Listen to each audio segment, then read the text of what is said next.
BBC News with Neil Nunes. The White House says the North Korean leader Kim Jong-un is planning to visit Russia for talks with President Vladimir Putin. The Biden administration says Russia is trying to acquire weapons for its war in Ukraine from what it calls rogue regimes. Mr. Putin has dismissed Turkish plans to revive a deal allowing Ukraine to export grain via the Black Sea. He spoke after hosting talks with his Turkish counterpart. Senior doctors and dentists in New Zealand are staging their first ever strike. They're demanding wage increases in line with inflation. The 2-hour stoppage is happening less than 6 weeks before a general election. Leaders of Southeast Asian countries are hoping to help resolve the political turmoil in Myanmar at a summit in Indonesia today.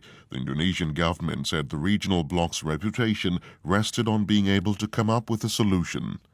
Workers at 2 of Australia's biggest natural gas plants have announced plans to dramatically step up industrial action. The disputed facilities owned by Chevron has caused volatility on global gas markets. Zimbabwe's opposition says police have arrested 2 lawyers representing activists who were in hospital after being abducted.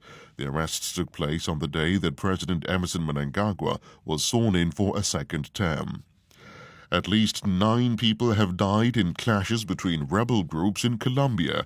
The violence involved members of the ELN and a dissident faction of the FARC rebel group. Both are currently engaged in peace talks with the government. A judge in Brazil has told schools in the state of São Paulo to stop using new digital books that contain numerous factual errors. The governor had already been criticized for his decision to replace traditional textbooks. BBC World News.